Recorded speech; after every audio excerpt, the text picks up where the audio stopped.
Hi friends, Krista here. Welcome back to Books and Jams. I'm so glad that you are here today.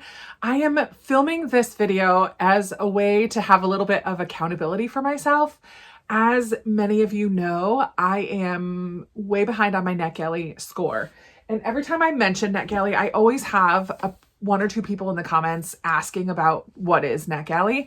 And so I'll tell you about that first, and then I'll tell you what I'm going to be doing today. So Netgalley is a website where you can request to review books, early releases of books. You don't have to be a content creator, but you do have to be a reviewer on Amazon or Goodreads or somewhere, because they ask you to read the books, review them, and then leave your review online. I have been a member of Netgalley, I don't know if that's the right word. I've had a Netgalley account since 2017, and I took a number of years off because I joined it right away as soon as I heard about it. And then I took a couple years off because I wasn't keeping up with it and I wasn't focusing on reading anticipated releases or like new releases at all. I am now. I'm very much a fan of reading new releases. I love it, but I don't read only new releases. And so I get way behind on my Netgalley rating. And what that might be, you ask, is Netgalley kind of recommends that you keep your feedback ratio about 80%. Which just means when you're requesting books, you're reviewing them, you're reviewing about 80% of the books that you're requesting. My feedback ratio, we're going to take a look in a second and find out what it is. I'll record my screen, full disclosure, what it's at and how many books I have on there. I know that it's not very high, but one of my goals for this year was to increase my feedback ratio on Netgalley. I know that if your feedback ratio is on the lower side, sometimes that means publishers won't allow you to review their books. For books that you request, you will not receive. I do not receive every book that I request. I do get a lot, and some of them surprise me. I think in part that's because I do have a channel with a healthy number of subscribers and viewers like you interacting with me. So I do get approved for a lot of books, but I don't get everything. In part, that could be because my feedback ratio is on the lower side of things. So we're going to work on that today. I'm going to go ahead and open up Netgalley so you can kind of see what it looks like, and we'll talk about it a little bit. So you can see my computer is right here in front of me. So if I'm looking at my computer, yeah, I'm going to try to do the both thing. We'll see how it goes. Okay, so here is my screen, my dashboard when I open up Netgalley. There are a few categories, there are a few titles that show up. I do have some categories chosen that I like to focus on: Christian fiction, or Christian in general fiction, adult, historical fiction, middle grade, and religion and spirituality. Those are things that I look to first. It doesn't mean that I'm not going to ever look at a mystery thriller or fantasy or other genres, but those are the ones that I'm more likely to look into. I don't have romance on there because often I don't know from face value if it's going to be steamy or not. And so I have to usually wait until I hear reviews from people. So I don't typically get a ton of romance unless it's something I've already looked into. But we are going to go over here to this little button, which is my account, because this is where we're going to see what my feedback ratio is at right now. So let's open up my profile. There's a really old picture of me, but I love it. So here we go right away. My feedback ratio is 33%. It has gone down 3. I think I started the year at 36%, and it has gone down quite a bit. And that is because, let's go to my shelf and give feedback. That's where it's at right now. I have, does it tell me a number? I don't have a number. Oh, yes, I do. Right here. See all, 122. So I have 122 books on my feedback list of books that I've already been approved for and need to give reviews for. So we're going to take a look by published date. Let's start with the oldest. See, I haven't read any of these yet. Here we go. Orphans of the Tide, I have read. I'm not going to go through the whole list because it will take forever. But I can tell you, I have it on my phone, which I'm filming on. There are about 20 books that I have read already and I need to give feedback for. When you give feedback, let me just open up Orphans of the Tide here. There's just this little box where you can write your review. It doesn't have to be super long. I know today, what I'm going to be working on, I'm not going to be writing really long reviews because some of these books I read within this year, but quite a while ago.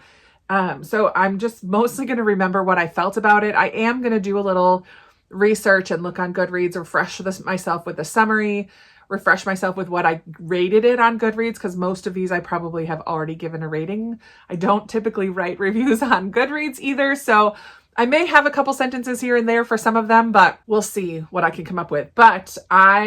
So you write your review, you give it a star rating, you add a link if you have done a specific review for that book, and then you submit it. And then it asks you a couple questions. Would you recommend this book? Would you like to connect with the author? A couple things like that. And then you can copy and paste it to your Goodreads. So this is what I have to work on today. And I will give you the exact number of how many I have. And we are going to watch to see if I can get my feedback ratio up above 33%. My goal is to write 5 reviews today. If I can do more, if it's going rather quickly, I'm going to start with the books that really stand out to me, and I'll kind of walk you through which ones I'm doing as I go, be a little bit vlog style, and we're just going to see if I can get that ratio up. Hopefully closer to 50 by the time I write all 20-ish reviews that I need to write. So here's the start. You're my accountability. I'll be back in a second. Hi, friends. So I got all set to write my first review. I was going to do A Novel Love Story by Ashley Poston because it's on my list on my phone. But I got all set, refreshed myself with what the story was about, reminded myself what I felt about it, what I thought about it, was ready to sit down and write, and went to go find it. And it's not on there because I already did that one. I wanted to start with that one because I didn't love it. And I wanted to get those ones out of the way first because they stand out in my brain. So unfortunately, I already did that one, but I did find another one on there that I didn't love, and it's The Night War by Kimberly Brubaker Bradley. Here's what I wrote. It's not very long. I always get excited to read a KBB book. Unfortunately, this one didn't live up to the others for me. I didn't feel as emotionally connected to Miri as I should change that to Miriam, as I did with other of her characters. The storyline about the old woman in the castle I didn't really connect with at all. There was a lot of time spent connecting Catherine de Medici and the Nazis/Hitler that was well researched but slowed the pace of the story and kept me feeling disconnected. I use the word disconnected a lot, but it is what it is. The magical elements didn't work for me or seem to fit with the story. I will definitely read more from KBB, but this one was a miss. 2.5 stars rounded up to 3. So that's what I'm writing. It's not very in-depth. It's not very spoilery or anything like that. It's just kind of what I did like, what I didn't. I didn't really put what I did like, but I like KBB normally. And I'm saying KBB because saying her full name is a tongue twister. So I'm giving it a 3. I'm not linking anything here because I think it'll give me an option to do that later. So I'm submitting a review. Here's the 3 questions it asks. Am I interested in connecting with the author for interviews and events? No. Would you purchase this book for yourself or a friend? No. Will you recommend this book author to your audience? Yes. And then there's an option to leave a note for the publisher. I'm not going to do that. I never really do because I'm often reading these very late. When I finally get caught up, I'm going to try to be a little more on top of it, and I might have things to say in that box. But for now, I don't. Submit my opinions. Share your review to Amazon or Barnes & Noble. It already does it for Goodreads, I believe. Yeah, I'm going to have to copy and paste it into my Goodreads because I will do that. And then I'm going to write one more before I check because I have so many to write. I don't want to check after every single one. But next step, I don't know. Stay tuned. One down. Lots to go. All right, I finished another one. I wrote this time for The Finders Keepers Library by Annie Raines. And it's not a very long review, as you will find with most of these. I said, I really enjoyed this delightful, sweet romance that's perfect to read in the spring or summer. I appreciated that our main character struggled with some health issues.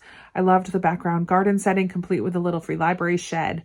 If you like watching Hallmark romance movies, this will be a hit for you. There was a little bit of depth with some of the characters, but the tone overall is pretty light.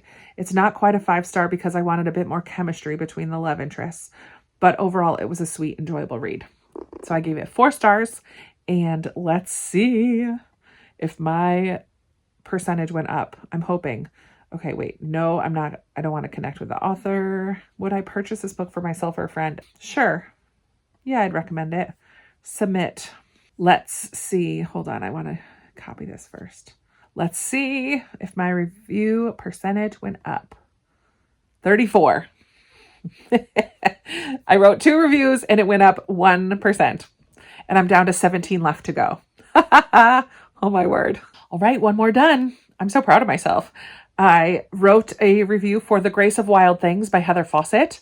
I actually just read this last month, so it was not on my list, which means I still have 17 left to do, but I'm proud of getting this one done. Basically, my review is that I enjoyed this book as a witchy kind of retelling of Anne of Green Gables. It wasn't a direct one-to-one retelling, which is fine with me. I thought that Grace was a good parallel for Anne because she's imaginative and witty and smart and bold, determined. So I liked that part, but the part that I didn't love was the witch character, who's kind of like a Marilla type character. She felt way more dark and changed the tone of the story and was not kind and didn't show any growth. So it prevented me from fully loving the book, and I ended up giving it 3 stars. So I got another one done. All right, I'm going to see, just out of curiosity, if that upped my score. Nope, still at 34. All right, the goal is to do one more today. I'm going to do one more right now, and then I'm going to get up and do a few other things, and then probably come back and try to get a few more done this afternoon, because I meant to start this project last week, and I didn't. So I'm going to try to get a few more written today, more than the 5 that was on my to-do list. I just got done writing my 5th review, which means I got to get up and get some stuff done. But I just wrote a review for Only the Beautiful by Susan Meisner. I loved the story. It was a 5-star read for me. I read it earlier this year or at the end of last year. Probably last year, actually. It was a dual timeline historical fiction set during World War II. Our main character has synesthesia, which is super cool to read about. But when her mom passes away early on in the story, and I don't know why I'm telling the summary of the story. In my review, I talk about that I love that the main character had synesthesia. I thought that was super interesting. I loved how it brought out a lot of emotions in me. It was heartbreaking and difficult and hard, but the ending was very hopeful. And I know some people had issues with the ending being a little too convenient. And I say this in there, the ending might have felt convenient for some people, but with all the hard and difficult in this story, I read for entertainment and education and escapism sometimes. So I don't mind if a story wraps up in a big red bow. I actually enjoyed the ending of this one very much, even if it felt a little convenient. There was enough that felt real and difficult and tough in this story. Definitely made me cry. Had an asylum storyline, and it takes place in California and in Europe. And it kind of makes a comparison between Hitler and the Nazis and their euthanasia program, but also in America, how we dealt with people who were different. So it kind of makes that bit of a comparison in there. And I loved that about this story. So it was a 5-star read for me. I really enjoyed it. And I'm giving myself 5 stars for getting my 5 reviews written today. Hopefully I will pop back on later this afternoon with a few more.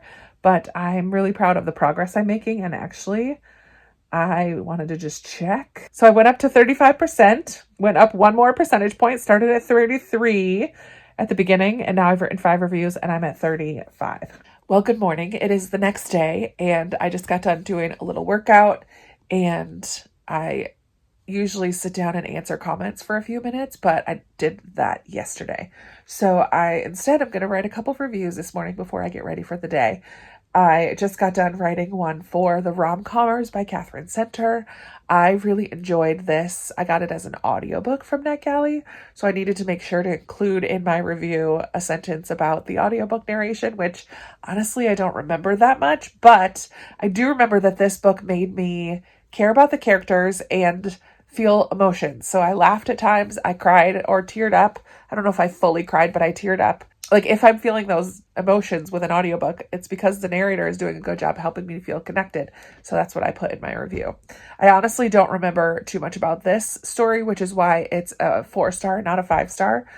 And yet I do remember that I enjoyed it. So that's basically what I wrote. I really enjoyed this. Catherine Center makes me feel lots of things. I love her. characters, even if I don't always agree with their choices, and that the audiobook narrator did a great job helping me to feel connected. So that's my short little review for this one. I'm going to try to do one or two more before going to get ready for the day, but we are making good progress, so that's great. All right, book 2 for the morning is finished. I did The Mystery Guest by Nita Prose. This is the sequel to The Maid, and I love this series, and so I just wrote that in the description, in the review. I also really enjoy how Molly's neurodivergence is instrumental in helping to solve the crime, and how other people at first don't understand her and don't get her, but eventually come to recognize what a treasure she is. And in this book in particular, I really loved the flashbacks to when Molly was a kid, because it helped us to get to know her character even better. So I put that in the review as well. And I also said I can't wait to read more from Nita Prose. 5 stars. This was a fantastic read.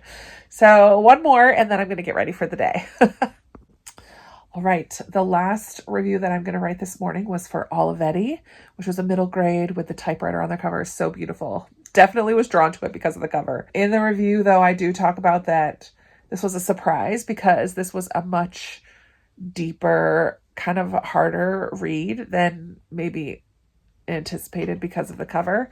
I was warned about that by some people, so I was prepared going in, but the cover doesn't really reveal much about the story, even though it's beautiful. I know a lot of people really love this because it's so emotional, but it can also be hard. And I put in my review that if you need to check content warnings, then do that, because in this story, the mom leaves at the beginning, and the whole book is a mystery of where did she go and where is she and what happened. But this family is grieving and not communicating with each other.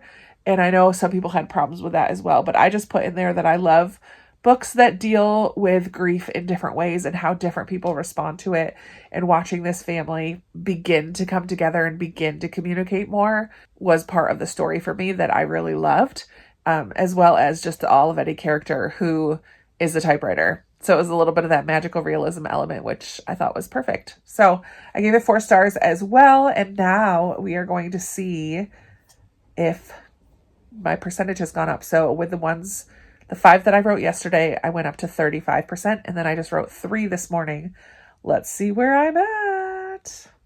Profile 37. Yay! I went up 2 more points this morning. So now I'm officially 1 percentage point higher than I started at the beginning of the year. And that was my goal, to get higher, but I'm still going to keep going. Before the end of the month, I would like to be totally caught up with my reviews. So we'll see how I do, but I'm going to go ahead and get ready for the day. Hopefully I can pop back on. I don't have to work until noon today, so I have to leave here at 11:30. So hopefully I can get a couple more written this morning once I'm ready for the day. I also need to film and do a few things around the house. So I'm going to hopefully have a productive morning, but yay for getting up there. 37%. We're moving up. All right, I filmed one more review. I did The Lost Year by Catherine Marsh. This was a fantastic middle grade, one of my new favorite middle grades. I absolutely loved this historical fiction. The present day timeline is set during the pandemic, which I wasn't sure I was going to like, but I really did.